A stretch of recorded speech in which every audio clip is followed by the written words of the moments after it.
I have the opportunity and the access, and I have the opportunity to be a father of not only a girl but also three boys, and it has taught me more about manhood than anything else. And I've decided, instead of being jealous that they have me and I didn't have my father accessible to me in the home every day, um, I would just apply what I'm teaching them to me.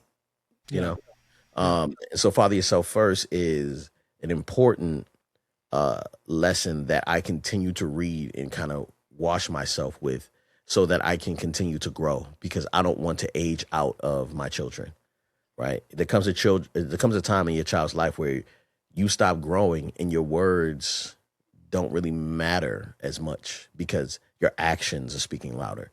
And so That's I right. want to continue to grow. Thank you for holding this space for men, Glenn, because you're right. A lot of our dads really talk about life and some of the deeper things when they're on their deathbed or when they do get close to that time. Even my own dad, like, he was a good father, but there were areas that I needed him to show up that he wasn't there. And I think it's not because he didn't want to, he didn't know how to. Even if you were to say some things to him, it wouldn't have the same depth of meaning as you communicated to what you want to receive from your dad. And so I think it's so important to have more of us guys and you kind of pioneering that space in many ways, holding that space, creating it, and being a forerunner, especially in a season and an era like this. Walk me through the moment when you realized you were fathering your kids more than you were fathering yourself.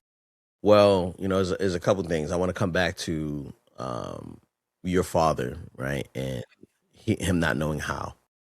I want to come back to that. But I'll say I was in therapy and my therapist was asking me questions, and he has a glimpse to watch me parent as well, because while I'm sitting in a Zoom call with him, my kids will interrupt and he'll just smile and watch me interact.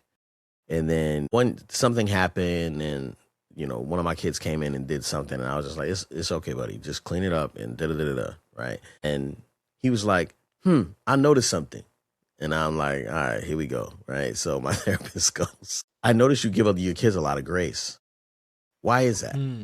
I was like, oh man, because they're kids, they're learning how to be human, they're making mistakes, it is what it is. And he was like, I noticed that you don't give yourself the same grace you give your children.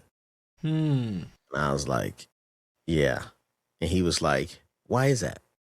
I was like, I mean, I'm the dad, you know what I'm saying? Like, and my inner voice, the inner voice, the inner bully, which he calls it, uh, is beating me up often. Ooh. And I have this real negative tone and negative voice in my head, and my therapist gets to experience that, and he hates my language to myself. Well, he did. And so he doesn't he's never told me he hated it, but he gristles, what is it, grimaces as I say that. So I'm like, yeah, I say these things and I treat myself this way because I'm the father. And he was like, well, you're also a vital part of your family. You need the same grace as your children. How come you don't extend yourself? And I had to realize and admit that I honestly did not feel a part of my own family. I felt I existed for them, not with them.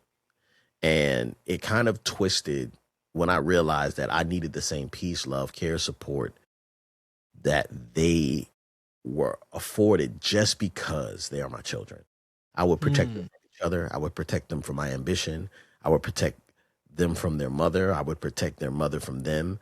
I would always be helping things orbit, but I also wasn't considering myself.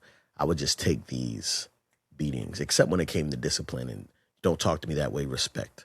But not even just for me, more for the greater community. When you step outside, you respect people, right? That's right. That's right. So another mentor of mine, her name is Teko Nijan, and she was like, your limit, like your threshold starts with the abuse you received.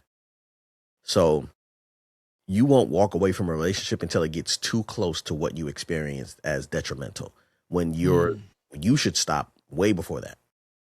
You should stop being in a relationship with someone way before they threaten your life. Yeah. But I leave it to being life threatened for me to stop being in a relationship with somebody. And so there was a lot of that. And I just was like, okay, I deserve better because my children deserve better. And I wouldn't want them to tolerate the same things I tolerate. So let's get better, essentially.